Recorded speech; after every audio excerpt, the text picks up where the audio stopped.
The rain had started suddenly, heavy and relentless, turning the highway into a silver blur. Victoria Hale, a respected judge known for her composure, gripped the steering wheel of her red SUV, her heart racing as the car wobbled slightly. She pulled over, and when she stepped out, she saw the problem: a flat tire, hissing out its last breath beneath the downpour. Victoria sighed, pushing back her wet hair. The forest road stretched empty for miles. No signal, no help in sight. She opened the trunk, found the spare, and knelt to change it. But the bolts wouldn't move.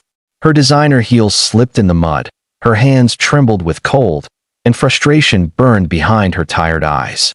She had faced courtroom storms fiercer than this. Yet now, stranded in the rain, she felt helpless. Thunder cracked overhead as tears mixed with the raindrops on her cheeks.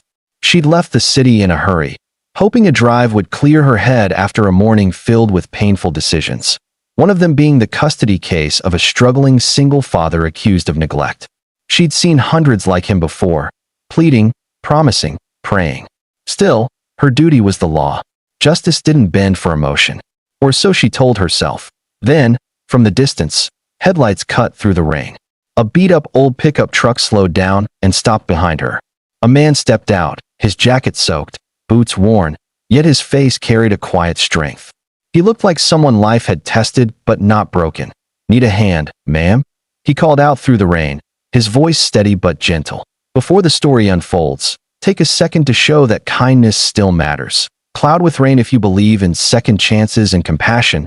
Please like, comment, share, and subscribe to Kindness Journal, because stories like this remind us that good hearts still shine in a storm. Cloud with rain. Victoria hesitated for a moment, unsure whether to trust a stranger. But something in his tone made her nod. "Yes, please," she replied. "The tire's stuck. I can't loosen it." The man smiled faintly. "Let me take a look." He knelt beside the tire, his hands steady despite the cold. "I'm Noah Briggs," he said, not looking up as he worked. "You're lucky I carry my own wrench. These factory ones are useless." Victoria watched him closely. His clothes were simple, his truck old, but there was an honesty in his movements. Careful, methodical, respectful.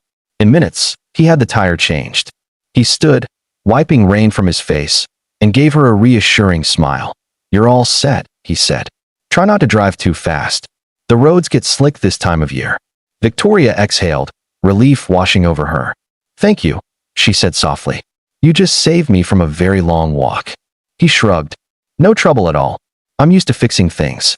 My little girl says I can fix anything, except pancakes," he added with a small laugh. That made her smile. "You have a daughter?" "Yeah," he said, his eyes lighting up. "Maya, 7 years old. Smartest kid I know. She's my whole world." Victoria felt something tighten in her chest. "You must be a good father." Noah's smile dimmed a little. "I try," he said quietly. "But sometimes trying doesn't seem enough." She sensed pain behind his words, but before she could ask more, he waved politely and turned to leave. "Take care now, ma'am. Stay safe out there."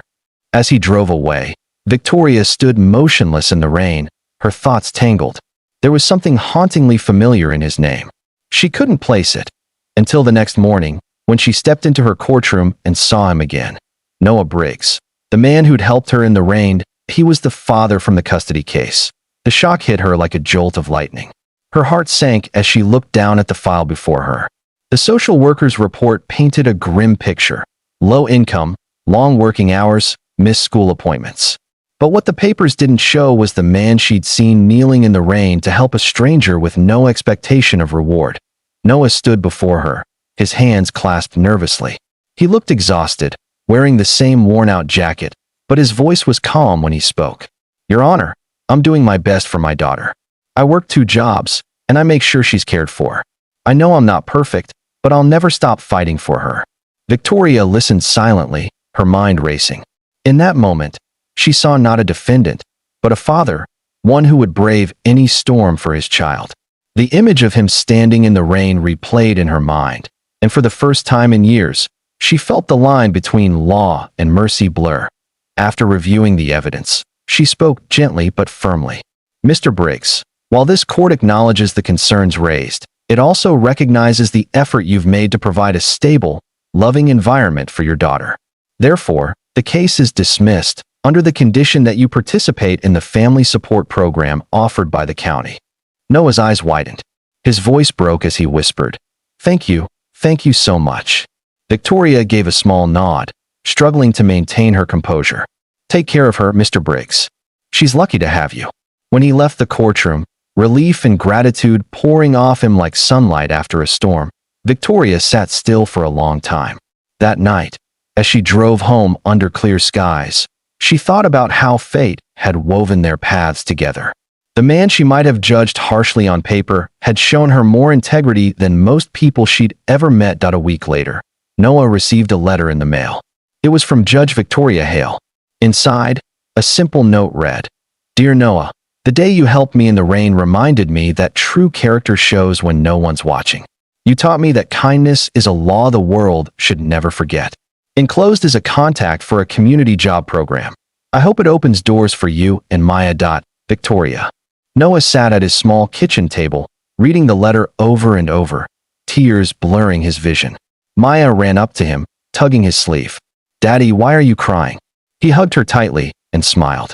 "Because, sweetheart, someone up there decided to give us a second chance." From that day on, life began to change. Noah got a steady job at a local repair center through that program. He no longer worried about rent or groceries. Evenings were spent making pancakes with Maya, ones she always burned, but he never complained. And sometimes, when the rain would fall softly against their window, he'd look outside and smile, remembering the stranger who'd taught him that even when life feels unfair, goodness has a way of finding its way home.